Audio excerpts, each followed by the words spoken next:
Hello students, today we will continue exercise 5.1 which we have already done yesterday. We have done its 4 questions. Now we will do question number 5.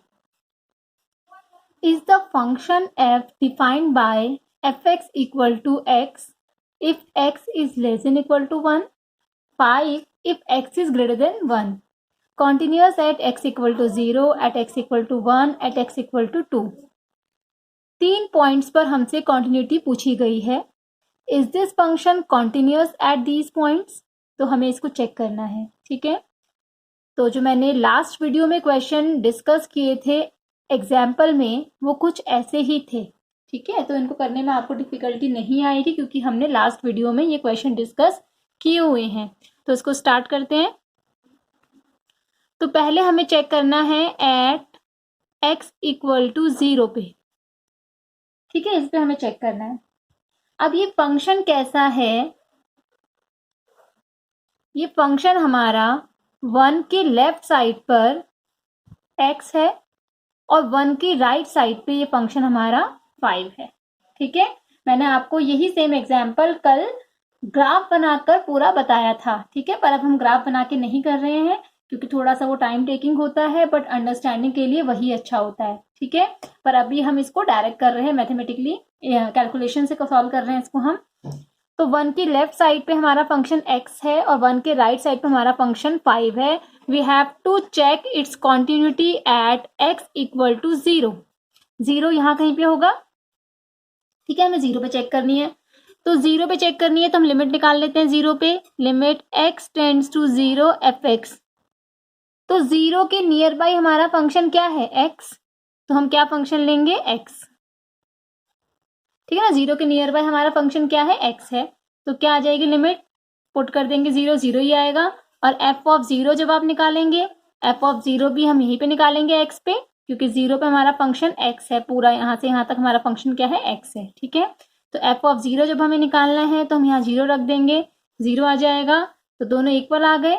Limit x tends to 0 fx equal to f0. Therefore f is continuous at x equal to 0. तो 0 पे मैंने CTS लिखा है short में, means continuous है. ठीक है, now we have to check at x equal to 1. अब हमें 1 पे चेक करना है. ठीक है, अब 1 में हमारे साथ क्या हो रहा है कि 1 के नियर बाय दो फंक्शन है. 0 के नियर बाय तो एक ही फंक्शन था x, तो इसलिए मैंने 0 पे लिमिट इजीली निकाल दी. बट 1 के नियर बाय अगर आप देखें, 1 की लेफ्ट जाते ही फंक्शन x हो जाता है और 1 के राइट जाते ही फंक्शन 5 हो जाता है. तो ऐसे केस में जब हमें लिमिट निकालनी होती है तो हम left hand limit and right hand limit दोनों निकालते हैं और चेक करते हैं कि वो दोनों इक्वल हैं या नहीं. ठीक है, अगर इक्वल होंगे तो लिमिट एग्जिस्ट करेगी, इक्वल नहीं होंगे तो लिमिट एग्जिस्ट नहीं करेगी, और अगर लिमिट एग्जिस्ट नहीं करेगी तो फंक्शन कॉन्टिन्यूअस भी नहीं होगा. ठीक है, let's check at x equal to 1. 1 पे चेक करना है. ठीक है, तो लिमिट जब हम चेक करेंगे तो हम 1 के लेफ्ट में क्या फंक्शन लेंगे? x लेंगे 1 के लेफ्ट में, क्योंकि 1 के नियर बाय दो फंक्शन है. आप 1 पुट कर दीजिए, इसमें 1 आया है. और जब 1 के राइट में लेंगे हम फंक्शन, 1 के राइट में आप फंक्शन ले लीजिए. 1 के राइट में फंक्शन क्या है? 5 है, तो 5 ही आएगा. तो क्या ये दोनों इक्वल है? No, they are not equal. Limit x tends to 1 minus is not equal to limit x tends to 1 plus. तो जब left hand limit and right hand limit equal नहीं है, it means limit does not exist. Limit x tends to 1 fx does not exist. तो अगर ये exist नहीं करती तो फंक्शन भी हमारा कॉन्टिन्यूअस नहीं होगा. Therefore f is not continuous at x equal to 1. तो 1 पे कॉन्टिन्यूअस नहीं है. ठीक है, अब हमें चेक करना है एट x इक्वल टू 2. तो 1 यहाँ है तो 0 यहाँ था, तो 2 यहाँ होगा. और जब आप 2 पे चेक करेंगे तो 2 के नियर बाय फंक्शन क्या है? 5 ओनली. 2 के लेफ्ट साइड पे भी 5 है, 2 के राइट साइड पे भी 5 है. तो हम यहाँ पे left hand right hand limit ना निकाल कर, जैसा हमने 0 में किया था सेम वैसे ही इसको सॉल्व करेंगे. ठीक है, क्लियर हो रहा होगा आप लोगों को. तो 2 पे हमें चेक करना है, 2 पे मैं चेक कर रही हूँ, तो limit x tends to 2 fx। तो जब हम 2 पे चेक करेंगे तो हम एक ही फंक्शन लेंगे 5, क्योंकि उसके नियर बाय फंक्शन एक ही है 5। ठीक है, तो क्या फंक्शन आएगा 5, तो 5 का 5 ही रहेगा। ऐसे अगर आप f ऑफ 2 चेक करेंगे वो भी 5 ही आएगा, है ना, क्योंकि f ऑफ 2 के टाइम हम कहाँ पुट करेंगे, f ऑफ 2 के टाइम हम यहीं पुट करेंगे, तो 5 ही रहेगा। तो इक्वल आ गए, दोनों इक्वल हैं।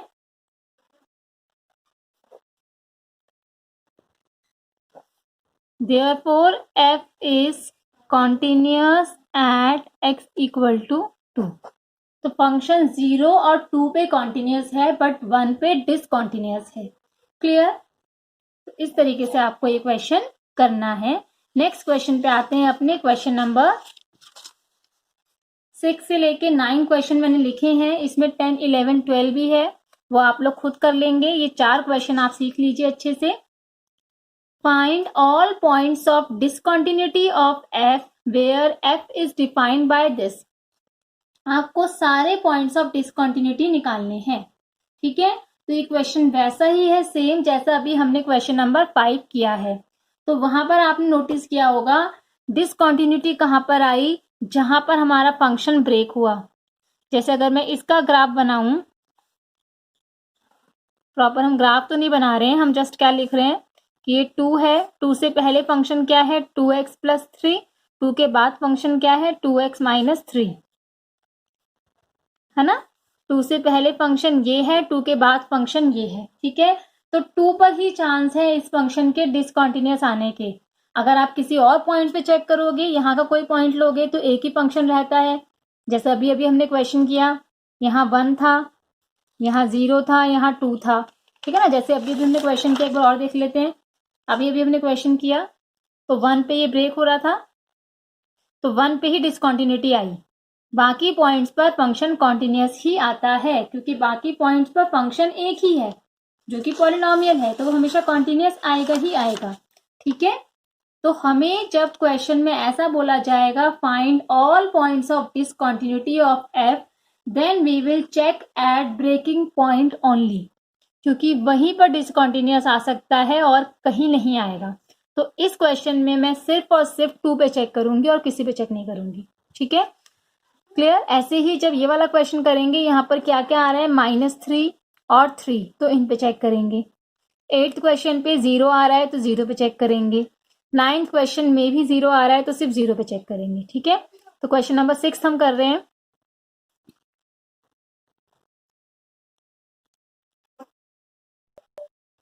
Limit x tends to 2 minus fx। इसका मतलब है हम 2 की लेफ्ट साइड पे हैं, तो 2 की लेफ्ट साइड पे फंक्शन क्या है देख लीजिए। 2 की लेफ्ट साइड पे फंक्शन है 2x प्लस 3, तो पुट कर देते हैं x की जगह 2, कितना आ गया 7।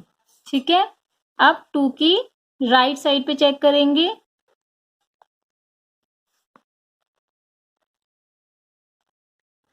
टू के राइट साइड पे फंक्शन क्या है 2x माइनस 3, तो पुट कर देते हैं 2, 1, तो इक्वल नहीं आए हैं। Left hand limit is not equal to right hand limit. ठीक है, at x equal to 2, therefore limit x tends to 2 fx does not exist.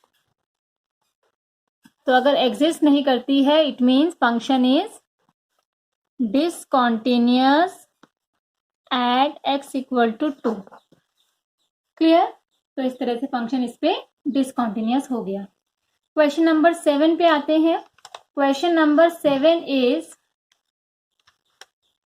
fx equal to mod x plus 3 if x is less than equal to -3, minus 2x if -3 less than x less than 3, and 6x plus 2 if x is greater than equal to 3। तो इस function में उसने हमें 2 breaking point दिए हैं -3 और 3। ठीक है, -3 के लेफ्ट साइड पे फंक्शन क्या है mod x प्लस 3, -3 और 3 के बीच में क्या फंक्शन है -2x। 3 के राइट साइड पे फंक्शन कितना है 6x + 2। तो यहाँ पर 2 पॉइंट्स पर हमारा फंक्शन ब्रेक हो रहा है -3 और 3 पे। ठीक है, इस क्वेश्चन में हमारा mod x यूज हो रहा है। mod x की डेफिनेशन मैं आपको स्पेशल फंक्शन में दे चुकी हूँ, वहां हमने बहुत अच्छे से इसको स्टडी किया था। तो उस वीडियो का लिंक मैं एक बार कमेंट बॉक्स में डाल दूंगी ताकि आप उस वीडियो को भी देख सको, क्योंकि यहाँ पर मैं अभी mod x फिर से एक्सप्लेन नहीं कर रही हूँ। ठीक है, वहां मैंने एक्सप्लेन बहुत अच्छे से किया हुआ है, वहां पर आप देख सकते हैं। ठीक है, तो वहां पर अगर आप देख लेंगे तो उसके बाद हम बता सकते हैं कि इस mod x की जगह x आएगा या फिर -x आएगा। हमने डेफिनेशन पढ़ी है mod x की कि अगर x नेगेटिव है तो -x आता है, अगर x पॉजिटिव है तो +x आता है। ठीक है, नेगेटिव पे माइनस, पॉजिटिव पे प्लस। ठीक है ना, तो यहाँ पर x क्या है -3 से छोटा, इट मीन्स x क्या है यहाँ पे नेगेटिव, है ना। -3 की लेफ्ट साइड पे है, मतलब 0 से छोटा हो गया, नेगेटिव हुआ। तो इस mod x की जगह हम क्या लिख देंगे -x + 3। क्लियर, तो यहाँ पर mod x की जगह क्या लिख सकते हैं -x, because x is negative. ठीक है, नेगेटिव पे mod x नेगेटिव आता है, positive pay mod x positive आता है। क्लियर, वहां पर हमने डिस्कस किया हुआ है। तो इसको स्टार्ट करते हैं क्वेश्चन को। तो पहले हम चेक कर रहे हैं -3 पे, दो ब्रेकिंग पॉइंट है यहाँ। तो -3 का लेफ्ट देखेंगे और -3 का राइट देखेंगे। ठीक है, तो -3 के लेफ्ट में क्या फंक्शन है -x + 3। तो यहाँ आप पुट कर दीजिए -3 पुट करना है ना, -3 + 3 कितना आ गया 6। अब इसके राइट साइड पे देखेंगे, राइट साइड पे फंक्शन क्या है इसके -2x। ठीक है, पुट कर देते हैं यहाँ पर, ये भी 6 आ गया। अब लास्ट में क्या चेक करना है f(-3), दोनों तो इक्वल आ गए ना, लिमिट इक्वल हो गई है। लास्ट में चेक करना है हमें f(-3). ठीक है, क्लियर, f(-3), -3 पे कहाँ डालेंगे हम, -3 के जब इक्वल है तो भी हमारा फंक्शन यही है। ठीक है ना, ये क्या है -x + 3, तो -3 पे हम यही डालेंगे, तो भी कितना आया 6। क्लियर, तो left hand limit equal to right hand limit equal to value of function. ठीक है ना, ये दोनों भी इक्वल आ गए हैं, इसका मतलब लिमिट हमारी कितनी आई है 6 और फंक्शन की वैल्यू भी कितनी आई है 6। It means f is continuous at x equal to -3। तो -3 पे तो ये कॉन्टिन्यूअस है। अब हमें चेक करना है क्या ये 3 पे कॉन्टिन्यूअस है, तो अब हमें 3 का लेफ्ट और 3 का राइट चेक करना है। ठीक है, तो उसको चेक करते हैं। Again 3 things we have to check, 3 -3 plus then value of function. ठीक है, तो 3 के लेफ्ट साइड पे फंक्शन कितना है -2x। पुट करा इसके अंदर, कितना आया -6। अब 3 के राइट साइड पे चेक करते हैं, 3 के राइट साइड पे फंक्शन कितना है 6x + 2। पुट करा 20 आ गया। ये दोनों ही इक्वल नहीं आए, इसका मतलब लिमिट एग्जिस्ट नहीं करती।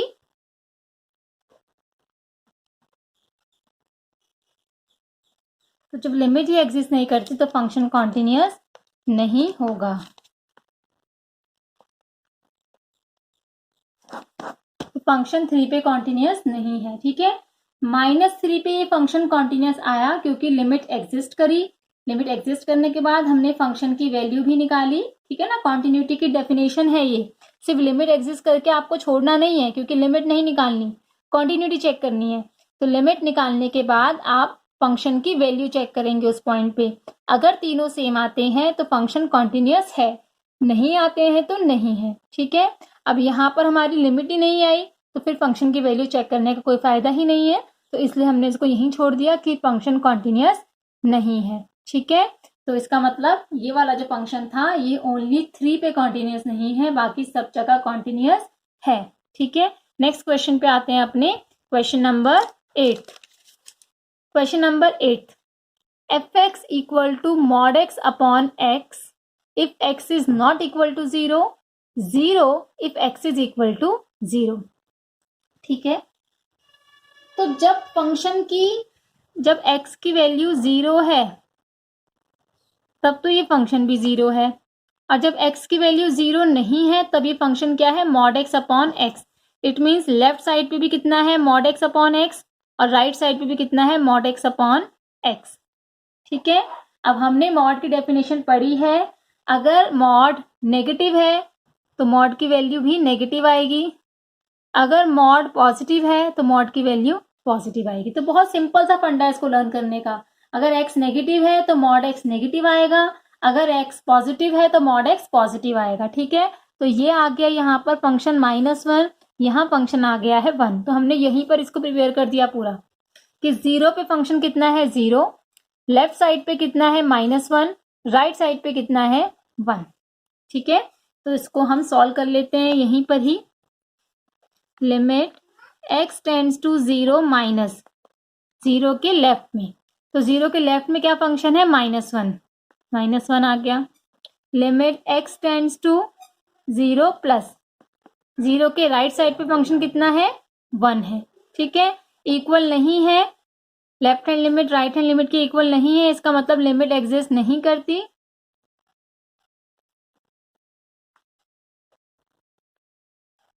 Therefore f is discontinuous at x equal to 0।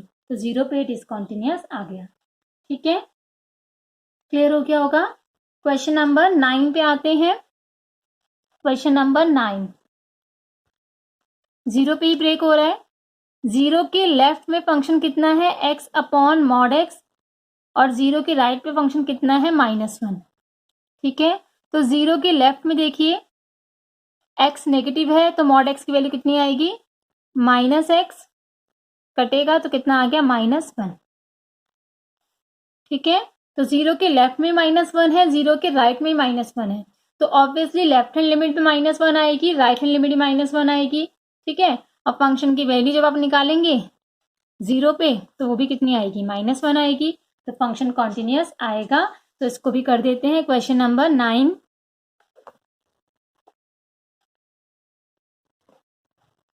Zero के लेफ्ट में निकालेंगे आप, 0 के लेफ्ट में कितना है, -1, 0 के राइट में निकालेंगे, 0 के राइट में भी कितना है, -1, 0 पर निकालेंगे, 0 के इक्वल x इक्वल टू 0, तो भी कितना है, -1, तीनों इक्वल हैं, तो therefore f is continuous at x equal to 0। तो इसका मतलब क्वेश्चन 9 में, क्वेश्चन में पूछा गया था ना, find all the points of discontinuity, तो there is no point of discontinuity. तो क्वेश्चन नंबर 9 में कोई पॉइंट ऑफ डिसकंटिन्यूटी नहीं है। ठीक है, क्लियर है। तो इस तरह से क्वेश्चन नंबर 9 करना है। 10, 11, 12 ये सब सेम ही क्वेश्चन है। एक क्वेश्चन और डिस्कस कर लेते हैं। Question number 13, is the function defined by this is a continuous function. तो क्वेश्चन में पूछा गया क्या ये कॉन्टिन्यूस है, तो डिसकंटिन्यू होने के इसके कहाँ पर चांस है, ओनली 1 पे। तो सिर्फ 1 पे हम चेक कर लेते हैं, क्योंकि बाकी सब जगह तो ये कॉन्टिन्यूस होता ही होता है। तो 1 के लेफ्ट साइड पे फंक्शन कितना है, x + 5, 1 के राइट साइड पे फंक्शन कितना है, x - 5। अब आप डायरेक्टली देख के बता सकते हैं कि लेफ्ट हैंड लिमिट क्या आएगी, लेफ्ट हैंड लिमिट x + 5 में पुट करेंगे 6 आएगी। अब राइट हैंड लिमिट पुट करते हैं,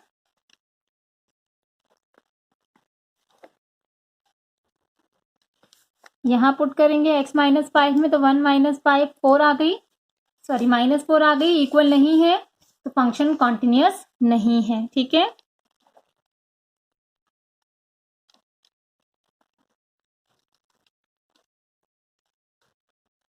तो therefore f is not a continuous function. तो जैसा क्वेश्चन पूछा गया है वैसे ही हमने आंसर दे दिया है कि F is not a continuous function. ठीक है, क्वेश्चन में पूछा गया था क्या ये कॉन्टिन्यूअस है, तो कॉन्टिन्यूअस होने के लिए इसको थ्रू आउट कॉन्टिन्यूअस होना पड़ेगा। मतलब हर एक पॉइंट पर अगर ये कॉन्टिन्यूअस होता तो फंक्शन को हम कॉन्टिन्यूअस बोल देते, पर अब हमने 1 पे चेक करा, 1 पे फंक्शन कॉन्टिन्यूअस नहीं आया, इसका मतलब फंक्शन कॉन्टिन्यूअस नहीं है। ठीक है, रिमेनिंग क्वेश्चन हम नेक्स्ट वीडियो में करेंगे। Thank you.